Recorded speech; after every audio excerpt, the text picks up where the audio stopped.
pertama adalah memperbaiki niat. Nabi mengatakan bahwa semua pekerjaan itu akan nampak terukur dengan motivasi pertama. Nah, motivasi awal kita mengawali sesuatu itu dengan niat. Sama dengan Anda bekerja di BPK, itu niatnya apa? Ya, kalau orientasi niatnya hanya mendapatkan materi, kematangan materi, tarik lagi ke rumah tangga, ya bersatunya hanya untuk menghadirkan kematangan materi. Kita kompak supaya punya rumah yang bagus, kita kompak supaya punya kendaraan yang bagus, ya boleh-boleh saja, tidak terlarang. Tapi nanti cintanya, spektrumnya hanya berada di spektrum materi saja. Ketika kemudian ada yang tidak tercapai di situ, berpotensi ada masalah, ya berpotensi ada persoalan. Nah, maka dari itu, spektrum cintanya itu, kehidupan rumah tangganya mesti ditopang, kata Nabi SAW itu, diarahkan kepada siapa? Kepada yang paling kuasa untuk memberikan bimbingan, yaitu Allah. Faman kanat hijratuhu ilallah, maka siapapun yang menambatkan motivasi awalnya untuk beraktivitas, dalam konteksnya berumah tangga, saya menikah motivasinya untuk menjalankan perintah Allah, membawa amanah Allah, untuk mendapatkan ridha Allah. Maka ketika Anda tambatkan itu semua kepada Allah, maka Allah akan mudah memberikan jalan keluar dalam setiap persoalan. Ya, Anda motivasi bekerja, melakukan sesuatu misalnya, kemudian setelah itu ditambatkan pada kepentingan tertentu, tak tercapai, susah. Ya, sulit.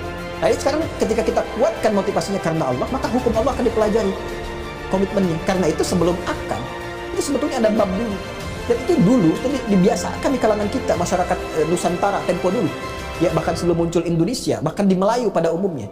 Ya, itu sebelum menikah, belajar dulu bab pernikahan. Sekarang di Malaysia malah banyak dipraktekkan. Jadi sebelum menikah, ya seperti kita mau sholat, belajar bab sholat dulu. Mau menikah, belajar bab pernikahan. Ada hak kewajiban yang harus diketahui. Apa haknya suami, apa haknya istri. Terus apa masalah-masalah klasik yang mungkin muncul di rumah tangga itu dijabarkan oleh Al-Quran.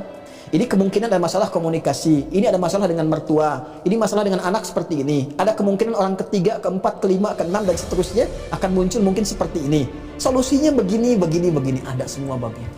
Ya, dulu di masyarakat kita, kalau ada seseorang ingin melamar, itu dia akan ngasih kode kepada keluarganya, ayahnya turun, menyetujui, nanti diminta yang laki-lakinya ini, ya diberikan waktu selama 40 hari. 40 hari itu untuk mematangkan persiapan keluarga. Dia mencari untuk materinya mawaddah. Mawaddah itu kan cinta yang dihadirkan dalam bentuk pemberian fisikal, materi sifatnya.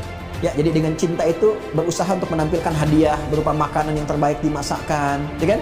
Kebutuhan-kebutuhan, perangkat-perangkat hidup itu mawaddah namanya. Ya, itu berlatih dia mengumpulkan itu sambil berlatih mempelajari kewajiban dan haknya dalam rumah tangga. Di Quran surah 34, ya, Quran surah keempat, Quran surah 4 An-Nisa ayat 34, ya. Dia belajar. Nah, istri, calon istri, dia juga belajar selama 40 hari kepada ibunya dan kepada ustazah atau siapa yang bisa memberikan pencerahan kepadanya. Ini haknya istri, ini kewajibannya istri. Kalau ada persoalan gini, begini cara mengatasinya. Selama 40 hari ini diberikan tanda, ya, dengan daun pacar. Diberikan tanda, dipacari gitu, ya, bagian kukunya itu. Maka masa menunggu itu disebut dengan pacaran namanya.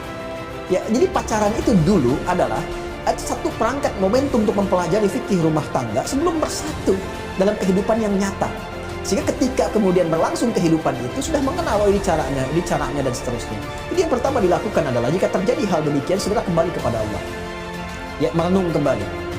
Yang laki-laki ingat bagaimana akad saat disebutkan, ya, kemudian juga yang perempuan ingat bagaimana tujuan berumah tangga itu dilakukan. Semua introspeksi dulu. Babnya di mana? Di Quran surah keempat, ayat 34 sampai 35.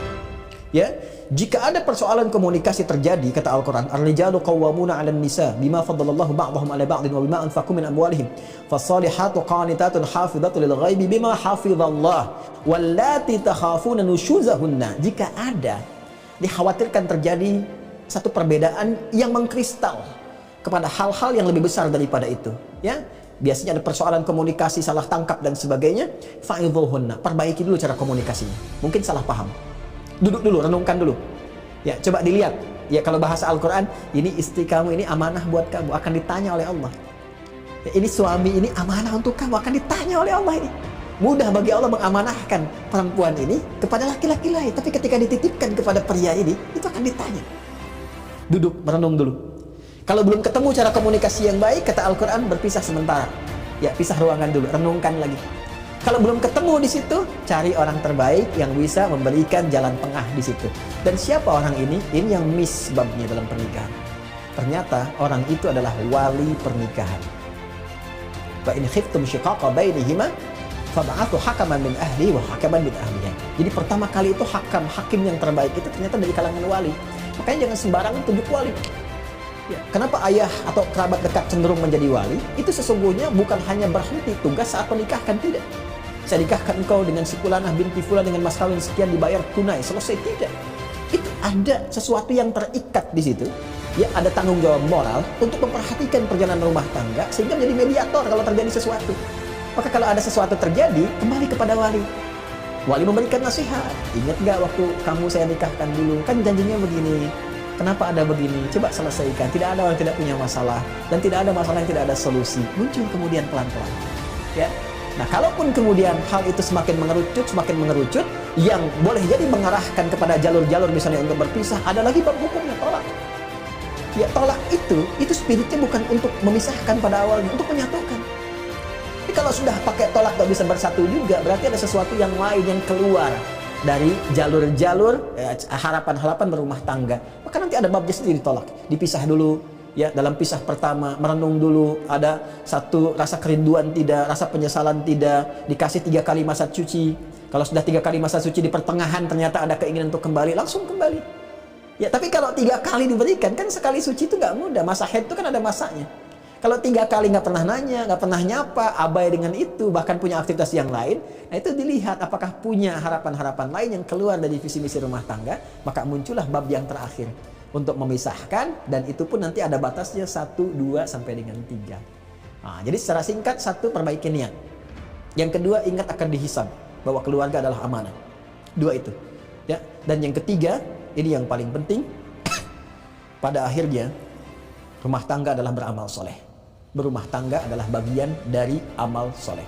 Maka pastikan semua apa yang dikerjakan soleh dan diridhoi oleh Allah Subhanahu wa Ta'ala. Seperti Anda sholat, seperti Anda puasa, Anda kan sholat gak mau batal.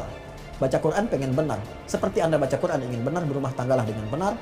Seperti Anda sholat tidak mau batal, maka pertahankan dengan baik dan perbaiki kalau belum keliru. Ya, kalau belum benar, maka dengan itu insya Allah semuanya akan mudah mendapatkan ridha Allah Subhanahu wa Ta'ala. Terakhir, tutup semua persoalan rumah tangga di atas hamparan sejadah.